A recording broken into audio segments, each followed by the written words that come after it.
Good morning student, welcome back to our channel farmers parent. Last class में हम लोग क्या डिस्कस कर रहे थे बेटा? तो हमने microbes in human welfare start किए थे, जिसमें हाउस होल्ड प्रोडक्ट के से रिलेटेड जितने भी माइक्रोब्स था बेटा, वो सारे माइक्रोब्स हम लोग डिस्कस कर लिए थे, हाउस होल्ड वाले और इंडस्ट्रियल वाले पे भी हम लोग क्या कर लिए थे, कुछ पॉइंट को लास्ट क्लास में डिस्कस कर लिए थे। अगर मैं इंडस्ट्रियल की बात करूं बेटा, तो सबसे पहले मैंने बताया था कि बेवरेजेस का फॉर्मेशन करने के लिए माइक्रोब्स रिस्पॉन्सिबल होते हैं, जिसमें हमने डिस्टिल्ड और non distilled two types of beverages देखे थे, जिसमें वाइन, बियर, विस्की, रम, ये सारे हम लोग क्या देखे थे, एग्जांपल्स देखे थे। उसको मैं बहुत अच्छे से आपको याद भी करवाया था।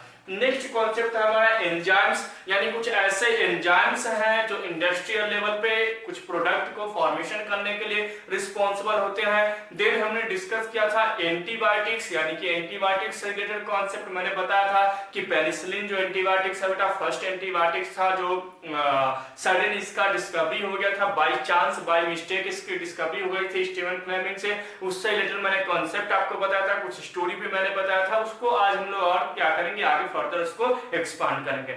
इसके अलावा कुछ केमिकल्स भी माइक्रोब सेक्रेट करते हैं बेटा, जो इंडस्ट्री में मेडिसिन बनाने के लिए या अदर्स प्रोडक्ट की फॉर्मेशन करने के लिए क्या होते हैं, रिस्पॉन्सिबल होते हैं। उस कॉन्सेप्ट को आज हम लोग क्या करेंगे, क्लियर कर लेंगे। उसके बाद हम लोग कहां पर जाएंगे, सीवेज ट्रीटमेंट प्लांट की ओर मूव करेंगे। चलिए, तो अगर मैं बात करूं बेटा, तो यहां पर फर्मेंटेड बेवरेज, अगर माइक्रोब्स इन इंडस्ट्रियल प्रोडक्ट की मैं बात करूं तो fermented beverage, enzymes, antibiotics and chemicals, ये सारे कॉन्सेप्ट हमें क्या करना है, यहां पर डिस्कस करना है। किसके अंडर में भाई? तो इंडस्ट्रियल बेस्ड माइक्रोब्स के कंजम्पशन पर, उसके यूज के बेस पर। तो अगर मैं बात करूं फर्मेंटेड बेवरेज, तो ऑलरेडी हम लोग उसको कंप्लीट कर लिए हैं, जिसमें मैंने distilled, non distilled, two types of मैंने फर्मेंटेड बेवरेज, जिसमें वाइन, विस्की, रम और ये सारे बियर, ये सब का हमने क्या किया था, डिस्कशन किया था। उससे ज्यादा आपको कॉन्सेप्ट याद करना नहीं है। अगर मैं एंजाइम्स की बात करूं बेटा, तो एंजाइम्स में मैंने लाइपेज एंजाइम डिस्कस किया था। Lipase enzyme will be responsible for remove dust या रिमूवल स्टेन ऑफ या remove oily stain from cloth, यानी डस्ट को रिमूव करने के लिए या तो ऑयली स्टेन को रिमूव करने के लिए, बेसिकली ऑयली स्टेन्स को रिमूव करने के लिए बेटा, क्लॉथ से रिमूव करने के लिए इसको हम क्या करते हैं, लाइपेज एंजाइम्स को यूज करते हैं, क्योंकि ये लिपिड का ब्रेक डाउन करता है। लाइपेज क्या करता है भाई, लिपिड जो हमारा मॉलिक्यूल्स होते हैं उसको क्या करता है, वो ब्रेक डाउन करता है। दैट्स व्हाई इसको हम लॉन्ड्री में क्या करते हैं, जो हमारा डिटर्जेंट है उसमें हम क्या करते हैं, यूज करते हैं। नेक्स्ट मैंने बताया था pectinase and protease enzymes. Pectinase and protease enzyme से भी रिलेटेड कॉन्सेप्ट हम लोग क्या कर लिए थे बेटा, कंप्लीट कर लिए थे। लाइपेज भी हमारा कंप्लीट हो गया था, पेक्टिनेज एंड प्रोटीएज भी वाला कॉन्सेप्ट भी हमारा क्या हो गया था, कंप्लीट हो गया था। वहां पर एक छोटा सा एग्जांपल्स बच गया था बेटा लास्ट क्लास में, जो हम लोग डिस्कस नहीं कर पाए थे, दैट इज स्ट्रेप्टोकाइनेज। स्ट्रेप्टोकाइनेज एक और एंजाइम जो है वो आपके एनसीईआरटी में एग्जांपल्स दिया गया है, उसको हम लोग क्या करेंगे, या तो आप चाहो तो उसी जगह पे जहां पर आपने लास्ट क्लास में जो नोट्स बनाए हैं, तो उसमें पेक्टिनेज, प्रोटीएज, लाइपेज के बाद एक थर्ड पॉइंट पे स्ट्रेप्टोकाइनेज एंजाइम्स को यहां पर आप क्या कर लो, ऐड कर लो। Streptokinase will be responsible for remove clot from blood. Blood के अंदर जब क्लॉटिंग होती है, जैसे मान के चलो एक पिंच हुई या तो कट लग गया, तो कट लगता है तो ब्लीडिंग होना स्टार्ट हो जाती है, ब्लड रिमूव होना स्टार्ट हो जाता है। जैसे मैं एग्जांपल्स की बात करूं, जैसे मान के चलो बेटा, ये एक ब्लड वेसल्स है और ब्लड वेसल्स में क्या प्रेजेंट है भाई, तो ब्लड प्रेजेंट है। मान के चलो ये कट हो गई, तो यहां से ब्लड क्या होने लगता है, रिमूव होने लगता है, ब्लीडिंग होने लगती है। तो बॉडी क्या करती है, हमारी बॉडी, क्योंकि ब्लड क्या है, इसेंशियल कंपोनेंट है, और एक हमारी बॉडी का प्रिंसिपल है कि इसेंशियल कंपोनेंट को बॉडी कभी भी बाहर नहीं जाने देती है और नॉन इसेंशियल कंपोनेंट को बॉडी कभी भी अपने अंदर नहीं रखती है। तो देखो ये ब्लड हमारे लिए क्या है, इसेंशियल कंपोनेंट है, इसमें बहुत सारे न्यूट्रिएंट प्रेजेंट है, एंजाइम्स प्रेजेंट है, प्रोटीन प्रेजेंट है, जो हमारी बॉडी के लिए क्या है, बहुत ही ज्यादा रिस्पांसिबल है, बहुत ही ज्यादा इंपॉर्टेंट है। तो अब बॉडी क्या करती है कि इस ब्लड जो बाहर रिमूव हो रहा है, ब्लीडिंग हो रही है, उसको रोकने के लिए यहाँ पर एक क्लॉट बनाती है। क्या बनाती है, क्लॉट बनाती है फिब्रिन का। आपने 11th क्लास में पढ़ा भी होगा कि फिब्रिन का एक मेश वर्क बनता है,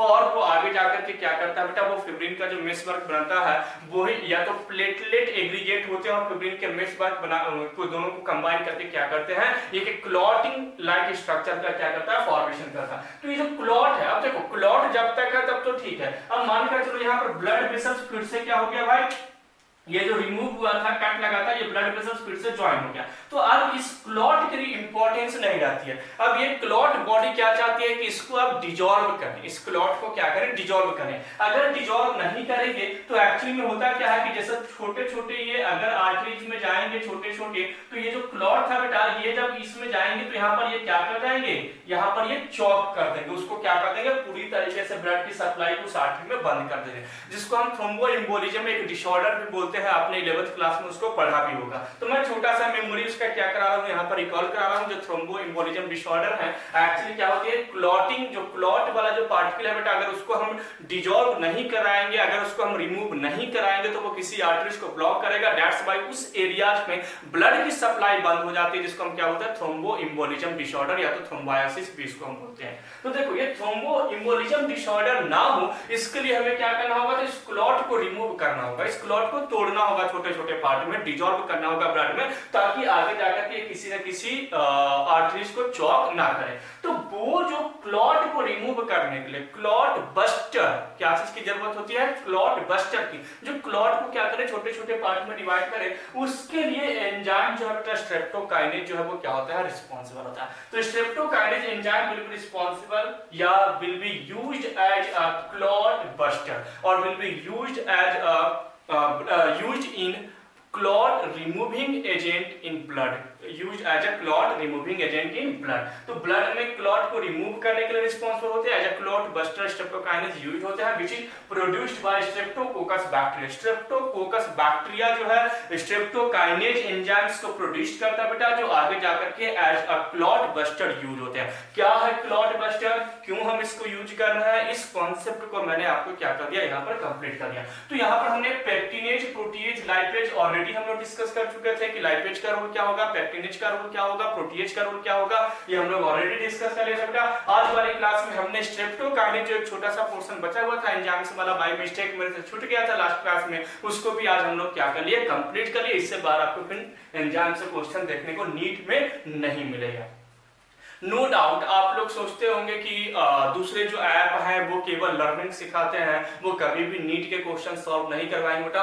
100% ऑनलाइन चीजें क्लासरूम जैसा इफेक्टिव तो नहीं होता है। जो क्लासरूम में बच्चा बैठ के पढ़ता है, डाउट सेशन होते हैं, डाउट आते हैं माइंड में, उसी टाइम डाउट क्लियर हो जाते हैं, वो अलग ही है। लेकिन कोविड या तो अदर जो भी रीजंस हमारे हैं बेटा, जिससे हम क्लासरूम प्रोग्राम अटेंड नहीं कर पा रहे हैं, मैं 100% एश्योरिटी देता हूं कि अगर आप हमारी वीडियोस को देखेंगे तो नीट का एक एक क्वेश्चन आपका सॉल्व हो जाएगा बेटा। पूरी एनसीईआरटी, इवन एनसीईआरटी से भी हम 10 to 20% एक्स्ट्रा कॉन्सेप्ट लेकर के क्या करें, पढ़ाई करें। ये केवल हमारे लर्निंग के लिए आपको नहीं, या तो केवल मैं 12th बोर्ड के लिए वीडियो नहीं बना रहा हूं, ये प्योर हमारा जो करिकुलम है बेटा वो नीट और एम्स के लिए है। नीट एम्स की अगर हम प्रिपरेशन करेंगे तो हमारे 12th बोर्ड ऑलरेडी क्या हो जाएगा, कंप्लीट हो जाएगा। तो चलिए यहाँ पर तो हमारा ये स्ट्रेप्टोकाइनेज वाला कॉन्सेप्ट कंप्लीट हो गया। नेक्स्ट आते हैं एंटीबायोटिक्स पे। एंटीबायोटिक्स के रूप में, एंटीबायोटिक्स में मैंने आपको, मैं मेमोरी रिकॉल करा दूंगा आपको कि मैंने आपको क्या बताया था कि फर्स्ट एंटीबायोटिक्स क्या थी, पेनिसिलिन किसने डिस्कवर किया था, तो स्टीफन फ्लेमिंग ने।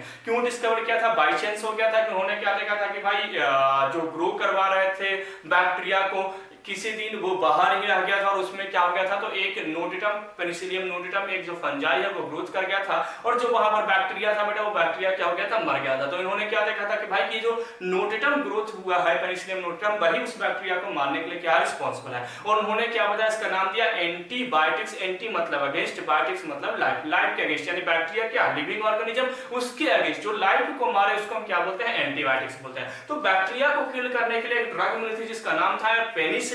उसके बाद दो साइंटिस्ट और आए बेटा, अर्नेस्ट चैन और हावर्ड फ्लोरे। दो साइंटिस्ट और, एक चैन और फ्लोरे, फ्लेमिंग, चैन एंड फ्लोरे, याद रखना, फ्लेमिंग, चैन, फ्लोरे। तो ये जो फ्लेमिंग साहब ने तो डिस्कवरी कर दिया पेनिसिलिन का। उसके बाद ड्यूरिंग वर्ल्ड वार टू के समय में अर्नेस्ट चैन जो थे बेटा, ई चैन और जो एच फ्लोरे थे, इन्होंने आगे और भी बहुत सारे एंटीबायोटिक्स का फॉर्मेशन किया, जैसे कि tetracycline, chloramphenicol, cephalosporin, aminoglycoside, macrolide antibiotics, ऐसे बहुत सारे एंटीबायोटिक्स का उन्होंने क्या किया भाई, इन्वेंशन किया, डिस्कवरी किया आगे जाकर के। तो इन सब डिस्कवरी, ये सारे जो एंटीबायोटिक्स थे वो वर्ल्ड वार 2 में, ऐसा एनसीईआरटी ने लिखा है कि वर्ल्ड वार 2 में जो सोल्जर्स जो घायल हुए थे उनके घाव को ठीक करने के लिए एंटीबायोटिक्स को क्या किया गया था, यूज किया गया था। और ये अपने आप में बहुत बड़ा डिस्कवरी था, क्योंकि मैक्सिमम लोग बैक्टीरिया से परेशान थे। माइक्रो ऑर्गेनिज्म बैक्टीरिया सबसे ज्यादा डिजीज कॉज करता बेटा। टीबी हो गया, या तो आप भी और बहुत सारे ऐसे एग्जांपल्स हैं, कफ वगैरह, बुफिन कफ वगैरह हो गया, ये सारे डिजीज कॉज करने के लिए क्या था बेटा, रिस्पॉन्सिबल था। वो सभी डिजीज में हम क्या कर रहे थे, एंटीबायोटिक्स को यूज कर सकते थे। दैट्स व्हाई इनको 1945 में नोबेल प्राइज दिया गया था। किनको किनको? तो एक हमारा हो गया स्टीफन फ्लेमिंग साहब, सेकंड हो गया अर्स्ट चैन, और थर्ड हमारा हो गया हार्वर्ड फ्लोरी। इन तीनों साइंटिस्ट को क्या किया गया था बेटा, नोबेल प्राइज दिया गया था 1945 में for discovery of antibiotics, penicillin and other type of antibiotics. तो इस पॉइंट को हमें क्या करना है, याद रखना। तो मैंने यहाँ पे लिख दिया साइंटिस्ट नेम में आपको याद रखना है, स्टीफन फ्लेमिंग, ई चैन यानी कि अर्स्ट चैन और हार्वर्ड फ्लोरी। ये तीन तो साइंटिस्ट थे जो एंटीबायोटिक्स आपको याद रखना है। नोबेल प्राइज कब मिला था बेटा, 1945 में मिला था तीनों साइंटिस्ट को। किस लिए मिला था? For discovery of antibiotics. इस पॉइंट को आपको याद रखना है। थर्ड एक क्वेश्चन यहां से पूछा जा सकता है, फ्लेमिंग वर्क ऑन, मतलब फ्लेमिंग किस पे वर्क किए थे? तो स्टेफाइलोकोकस बैक्टीरिया, स्टेफाइलोकोकाई बैक्टीरिया के ऊपर स्टीफन फ्लेमिंग क्या किए थे, वर्क किए थे, अपना एक्सपेरिमेंट किए थे, जिसके ड्यूरिंग वो क्या किए थे, इन्वेंशन किए थे पेनिसिलिन एंटीबायोटिक्स का। तो फर्स्ट पेनिसिलिन है, फर्स्ट एंटीबायोटिक्स पेनिसिलिन है, कहां से प्राप्त हुआ था? तो पेनिसिलियम नोटेटम। और अगर पेनिसिलियम नोटेटम के अलावा अगर दूसरा ऑप्शन आता था पेनिसिलियम क्राइसोचिनम, ये दोनों से क्या किया गया था बेटा, ऑब्जर्व किया गया, उनको ऑब्जर्व किया गया था, उनसे लिया गया था। तो ये तो एंटीबायोटिक से रिलेटेड कॉन्सेप्ट था। जो हमारा कुछ कॉन्सेप्ट बच गया था, वो कॉन्सेप्ट भी आज वाली क्लास में हमने कंप्लीट कर लिया। चलो नेक्स्ट आता है बेटा केमिकल्स। फर्मेंटेड बेवरेज कंप्लीट हो गया इंडस्ट्रियल प्रोडक्ट में। एंजाइम्स कंप्लीट हो गया। एंजाइम्स मैंने स्ट्रेप्टोकाइनेज आज मैंने आपको बता दिया। एंटीबायोटिक्स से रिलेटेड जो कॉन्सेप्ट था पिछले वाले भी याद रखना है, और आज वाली क्लास में भी जो कॉन्सेप्ट बचा हुआ था वो कॉन्सेप्ट हमारा क्या हो गया, कंप्लीट हो गया। अब हम लोग आते हैं, कुछ ऐसे भी माइक्रोब्स हैं, कुछ ऐसे भी बैक्टीरिया हैं जो क्या करते हैं बेटा, केमिकल्स प्रोड्यूस करते हैं, जो इंडस्ट्री में डिफरेंट एरियाज में डिफरेंट वर्क प्रोसेस में क्या होते हैं, यूज होते हैं। उसी के कुछ एग्जांपल्स है बेटा, डायरेक्ट आपको एग्जांपल्स याद रखने हैं, कुछ कॉन्सेप्ट यहां पर नहीं है, तभी मैं आपको प्रिपेयर करता हूं कि कैसे इन चीजों को पढ़ना चाहिए। केमिकल्स की अगर बात करें तो फर्स्ट है एसिड प्रोड्यूसर्स। कुछ ऐसे माइक्रोब्स हैं जो एसिड प्रोड्यूस्ड करके देते हैं, जो different type of chemicals productions, either वो मेडिसिन के प्रोडक्शंस में या तो अदर केमिकल सब्सटेंस के प्रोडक्शन में, केमिकल कंपाउंड के प्रोडक्शंस में क्या करते हैं, हेल्प करते हैं। जैसे कि है citric acid produced by Aspergillus niger, है ना। एस्परजिलस निगर एक ऑर्गेनिज्म है बेटा, माइक्रो ऑर्गेनिज्म है, और ऑब्वियसली एक्चुअली में क्या है, फंजाई है। आपने अगर 11th क्लास में फंजाई पढ़ा होगा तो उसमें मैंने एग्जांपल्स लिखा था, स्पर्जिलस निगर मैंने बताया था, है ना। तो स्पर्जिलस निगर जो हमारा फंजाई है बेटा, वो क्या करता है, एक्चुअली में सिट्रिक एसिड प्रोड्यूस करके देता है, जो इंडस्ट्री में बड़े लेवल पे बड़े स्केल पर यूज होते हैं। एसिटिक एसिड का प्रोडक्शन, एसिटोबैक्टर एसिटी एक बैक्टीरिया बेटा, एसिटोबैक्टर एसिटी, जिससे हम एसिटिक एसिड, नाम में ही है एसिटोबैक्टर एसिटी, यानी कि एसिटिक एसिड प्रोड्यूस करेगा। स्पर्जिलस निगर क्या प्रोड्यूस करेगा बेटा, सिट्रिक एसिड प्रोड्यूस करेगा। Butylic acid produced by Clostridium butylicum. Butylicum एक बैक्टीरिया बेटा, क्लोस्ट्रिडियम ब्यूटाइलिकम एक बैक्टीरिया है जो ब्यूटाइलिक एसिड प्रोड्यूस्ड करने के लिए क्या होता है, रिस्पांसिबल होता है। Lactic acid produced by lactobacillus which is used to make curd को बनाने के लिए, दही बनाने के लिए, दूध से दही में कन्वर्ट करने के लिए हमने जो स्टार्टर लिया था वो कौन सा था, लैक्टोबैसिलस, जिसको हम एलएबी भी बोलते थे, लैक्टिक एसिड बैक्टीरिया भी बोल रहे थे, एलएबी भी उसको बोलते हैं। तो लैक्टिक एसिड प्रोड्यूस करता है लैक्टोबैसिलस बैक्टीरिया, है ना। तो देखो यहाँ पर मैंने क्या बताया कि कुछ ऐसे भी बैक्टीरिया हैं, जैसे माइक्रोब्स हैं, केवल बैक्टीरिया नहीं, माइक्रोब्स यानी फंजाई भी आ सकता है, ईस्ट भी आ सकता है। ईस्ट हम अलग रखते हैं क्योंकि यूनिसेलुलर फंजाई है ना। तो यहाँ पर कुछ अलग माइक्रोब्स हैं, जैसे कि स्पर्जिलस निगर मैंने बताया एग्जांपल, पर जो क्या कर रहा है भाई, तो सिट्रिक एसिड बना रहा है। सेकंड मैंने एसिटोबैक्टर एसिटी जो एसिटिक एसिड है, ब्यूटाइलिकम जो क्लोस्ट्रिडियम ब्यूटाइलिकम है, ब्यूटारिक एसिड है, और लैक्टोबैसिलस बैक्टीरिया जो है बेटा वो क्या कर रहा है भाई, तो लैक्टिक एसिड प्रोड्यूस करके दे रहा है। यानी एसिड प्रोड्यूसर्स में भी कुछ ऐसे माइक्रोब्स हैं जो क्या कर रहे हैं, इंडस्ट्री को हेल्प कर रहे हैं, इंडस्ट्रियल लेवल पे इसको हम यूज कर रहे हैं। सेकंड है बेटा immunosuppressive agent. Immunosuppressive agent, immune system को सप्रेस करने वाले कुछ एजेंट्स के रूप में भी माइक्रोब्स क्या करते हैं बेटा, हेल्प करते हैं। कुछ ऐसे केमिकल्स प्रोड्यूस करते हैं जो एज ए इम्यूनोसप्रेसिव एजेंट, जो ऑर्गन ट्रांसप्लांट जो होता है बेटा उस सर्जरी में, उस ऑपरेशंस में वो क्या होते हैं बेसिकली यूज होते हैं। जब हम ऑर्गन ट्रांसप्लांट करते हैं, दूसरे ऑर्गन्स हम अपनी बॉडी में क्या करते हैं लाते हैं, उसको ट्रांसप्लांट करते हैं, उस केस में हम इम्यूनोसप्रेसिव एजेंट को यूज करते हैं। तो वहीं पर है बेटा साइक्लोस्पोरिन ए, है ना। साइक्लोस्पोरिन ए क्या बेटा एक्चुअली इम्यूनोसप्रेसिव एजेंट है, जिसका प्रोड्यूस मतलब कौन सा बैक्टीरिया प्रोड्यूस करता है, तो एक्चुअली एक फंजाई है बेटा, वो फंजाई का नाम है ट्राइकोडर्मा पोलिस्पोरम। ट्राइकोडर्मा पोलिस्पोरम एक फंजाई है बेटा जो साइक्लोस्पोरिन ए केमिकल्स को प्रोड्यूस करता है, और वही साइक्लोस्पोरिन ए जो केमिकल्स है बेटा वो क्या करता है एज अ इम्यूनोसप्रेसिव एजेंट और ड्यूरिंग ऑर्गन ट्रांसप्लांट इसको हम क्या करते हैं यूज करते हैं। तो यहीं पर मैंने लिखा है एज ए इम्यूनोसप्रेसिव एजेंट क्या यूज होता है, साइक्लोस्पोरिन कौन प्रोड्यूस करता है, तो प्रोड्यूस्ड बाय ट्राइकोडर्मा पोलिस्पोरम। ये क्या है, एक फंजाई है, याद रखना विशेष फंजाई, क्या भाई ये फंजाई है use in organ transplant. Organ transplant में इसको हम क्या करते हैं मोस्टली यूज करते हैं as a immunosuppressive agent, immune system को सप्रेस करने वाले एजेंट के रूप में।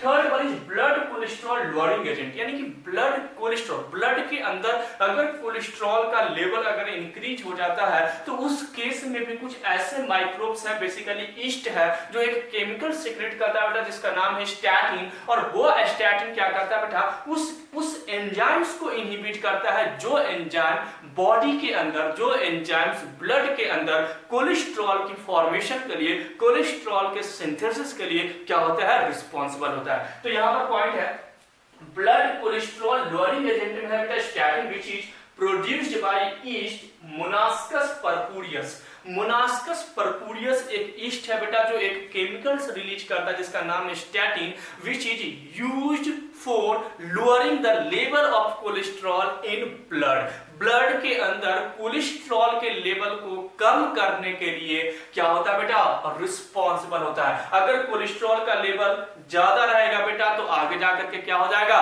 तो ब्लड वेसल्स नैरो हो जाएंगे, यानी कि ब्लड वेसल्स की जो सरफेस एरिया है बेटा इनसाइड, जो अंदर की सरफेस एरिया है वो कम हो जाएगी, जिसके कारण ब्लड की जो सप्लाई है वो प्रेशर के साथ होगी। ब्लड प्रेशर होने, हाई ब्लड प्रेशर होने के चांसेस भी हो सकते हैं, हार्ट अटैक आने के भी चांसेस हो सकते हैं। एक तो हमारा ये ब्लड कोलेस्ट्रॉल लोअरिंग एजेंट्स के रूप में, इसलिए इस ड्रग को हम क्या करते हैं यूज करते हैं स्टैटिन को। स्टैटिन बेसिकली क्या करता है, मैकेनिज्म ऑफ एक्शन इसके क्या है, तो ये उस एंजाइम्स को टारगेट करता है जो एंजाइम्स कोलेस्ट्रॉल के सिंथेसिस के लिए क्या होते हैं रिस्पॉन्सिबल होते हैं। तो वैसे ही है बेटा ये जो क्लॉट बस्टर है स्ट्रेप्टोकाइनेज में, ये कहां पर यूज होंगे स्ट्रेप्टोकाइनेज, तो एक तो मैंने आपको बताया थ्रोम्बोएम्बोलिज्म डिसऑर्डर में, सेकंड हार्ट अटैक या हाई ब्लड प्रेशर में भी इसको यूज कर सकते हैं, क्योंकि अगर वहां पर क्लॉट किसी आर्टरीज के अंदर जाकर के फंस गया तो वहां पर प्रेशर ब्लड का क्या हो जाएगा इंक्रीज हो जाएगा।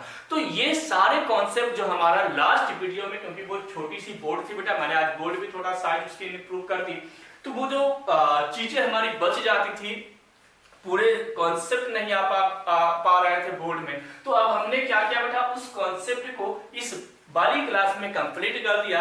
नेक्स्ट क्लास में हम लोग सीवेज ट्रीटमेंट वाले कॉन्सेप्ट को क्या करेंगे फोकस करेंगे, उसको डिस्कस करेंगे। और मैं आपको फिर से श्योर करवा दूं कि जो हमारा वीडियोज है बेटा ये केवल आपको बोर्ड के लिए या तो लर्निंग के लिए नहीं मैं बना रहा हूं, ये आपके 100% नीट और एम्स के क्वेश्चंस को सॉल्व कर देगा। आप प्रीवियस ईयर के क्वेश्चन पिछले 5 साल के अगर आप क्वेश्चन को सॉल्व करेंगे तो आपको मेरे कॉन्सेप्ट से रिलेटेड जितने भी वीडियोज है वो सारे क्वेश्चंस आपको सॉल्व हो जाएंगे। हाँ, कुछ क्वेश्चंस ऐसे होते हैं बेटा जो एनसीईआरटी से बियॉन्ड आपके दिए जाते हैं, जब आप किसी रेफरेंस बुक को पढ़ोगे मे भी वो क्वेश्चंस आपको सॉल्व नहीं होंगे, और वो हमारे उतना इंपॉर्टेंट भी नहीं है, क्योंकि नीट और एम्स के एग्जामिनेशंस में केवल क्वेश्चन कहां से आता है एनसीईआरटी से आता है। तब भी हम लोग कोशिश करेंगे उस क्वेश्चन को भी आप लगाइए, क्योंकि माइंड में बना रहे कॉन्सेप्ट को। बाकी अगर कॉन्सेप्ट क्लियर रहता है तो सारे क्वेश्चन सॉल्व हो जाते हैं। नेक्स्ट वीडियो में मिलते हैं बेटा सीवेज ट्रीटमेंट प्लान के साथ। Thanks for watching pharma aspirant.